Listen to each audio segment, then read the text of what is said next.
Ciao napoletani, se amate il Napoli con tutto il cuore premete il tasto mi piace e iscrivetevi al canale per restare sempre aggiornati sulle novità del Napoli. Andiamo al video. L'annuncio ha sorpreso tutti. Il signor Pella Pazzo, al secolo Lorenzo della Feminè, è morto a soli 40 anni. Il noto personaggio di TikTok è morto improvvisamente nel pomeriggio di lunedì 2 ottobre. Le prime notizie parlano di morte per arresto cardiaco, a sua volta per infarto. Non c'è però alcuna conferma ufficiale sulla natura della sua morte, ma la notizia ha fatto il giro del web in pochi minuti.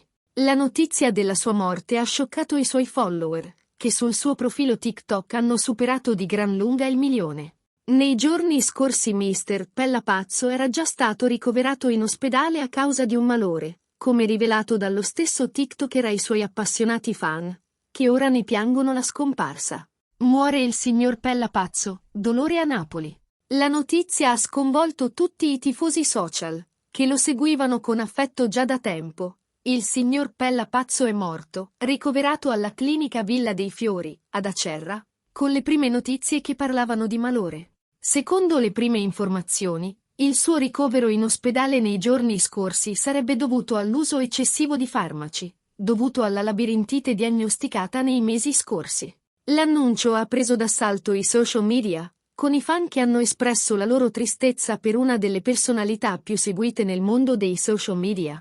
È arrivato un messaggio da una delle TikToker più famose, ovvero Rita De Crescenzo, che parla in lacrime ai suoi fan, chiedendo rispetto per la famiglia del quarantenne. Qualche mese fa, il noto TikToker finì al centro delle polemiche per essere stato scoperto in un'abitazione abusiva a Casalnuovo, nonostante l'ordinanza di sfratto eseguita dall'amministrazione comunale. Ditemi napoletani, lasciate il vostro messaggio di affetto al nostro fan. Grazie, lascia il tuo mi piace e iscriviti al canale.